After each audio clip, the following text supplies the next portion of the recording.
ఒకసారి ఈ heroes hair styles చూడు, బాగున్నాయి కదా.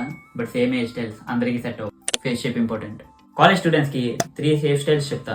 ఫేస్ షేప్ బేస్ చేసుకొని, రౌండ్ ఫేస్ ఉంటే సైడ్ షార్ట్, టాప్ హైట్ ఉండాలి. Low fade plus texture top best, ఎందుకంటే హైట్ యాడ్ చేస్తే ఫేస్ స్లిమ్ గా కనిపిస్తుంది.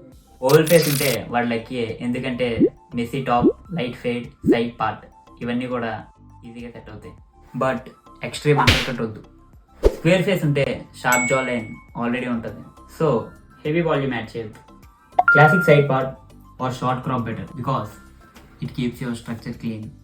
లాంగ్ ఫేస్ సిమిలర్ టు మన oval face shape. Long face ఉంటే టాప్ ఎక్కువ లెంత్ మెయింటైన్ చేయకండి, సైడ్స్ మీడియంగా, టాప్ మోడరేట్ లెంత్ మెయింటైన్ చేయండి. This balances your face shape. Important rule, బార్బర్కి ట్రెండీ కట్ చేయమని చెప్పకండి, ఫేస్ షేప్ చెప్పి కట్ చేయించండి. రైట్ హెయిర్ కట్ నీ ఫేస్ని చేంజ్ చేస్తుంది, రాంగ్ హెయిర్ కట్ నీ కాన్ఫిడెన్స్ని డ్యామేజ్ చేస్తుంది. మీకు ఇన్ డీటెయిల్ బార్బర్ దగ్గరికి వెళ్ళి ఇన్స్ట్రక్షన్స్తో హెయిర్ కట్ వీడియో కావాలంటే కామెంట్ చేయండి, చేసేద్దాం. అండ్ ఇలాంటి ప్రాక్టికల్ గ్రూమింగ్ టెక్నిక్స్ కోసం ఫాలో చేసుకో, సింపుల్గా బెటర్ అవుదాం.